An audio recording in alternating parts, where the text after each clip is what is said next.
This is going to be about Charles Darwin. I thought I would read something by Charles Darwin. The obvious choice would be The Origin of the Species, but I decided to read The Voyage of the Beagle instead, in part because I own that book. I bought it years ago and started reading it, but I stalled out. It is quite lengthy and rather dry. I picture Darwin as an eminence, an ancient sage, bald and bearded, like a visage cut into a mountain. He doesn't speak because he's said all he has to say. The Darwin in this book is nothing like that. He's young and eager, engaging, ever up for adventure, notebook in hand. The thrill he gets here is a nearly 5-year-long circumnavigation of the earth, past frightful seas and storms, earthquakes, volcanoes, and savages who would think nothing of murder. I'm going to write 2 pieces on Darwin, one about his book and voyage in general, and the other about what he found in the Galapagos Islands. Darwin is a naturalist, which means that he describes, in thorough detail and an enthusiasm which sometimes flutters into excitement, the species he collects, their anatomy and behavior, including their diet, habitat, and range. For a casual reader, this exhausting taxonomy can be taxing.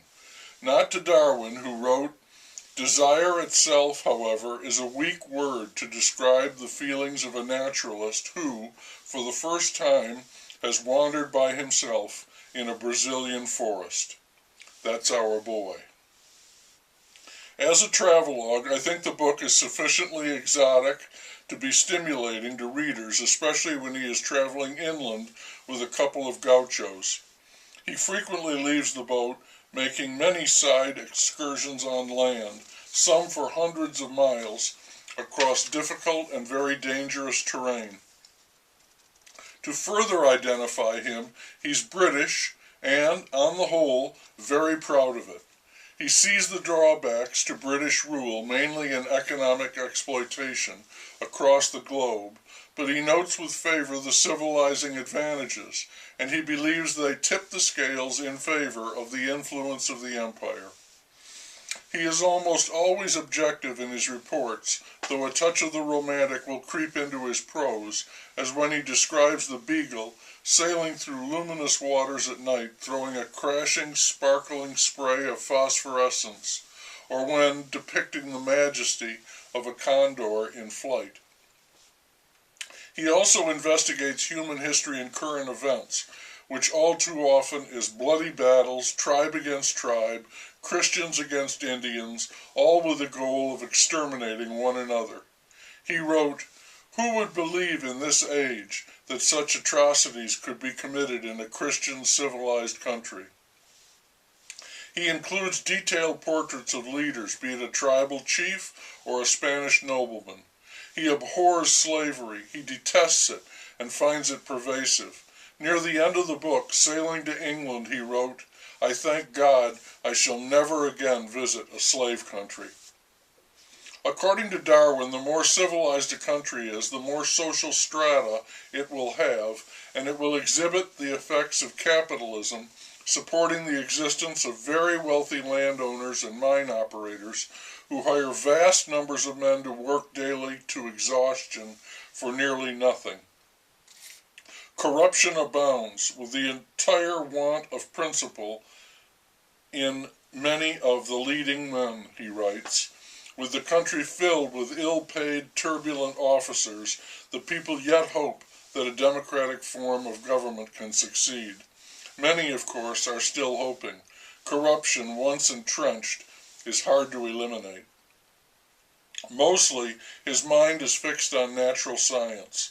Every part of the world is habitable, he writes. All regions support organic beings.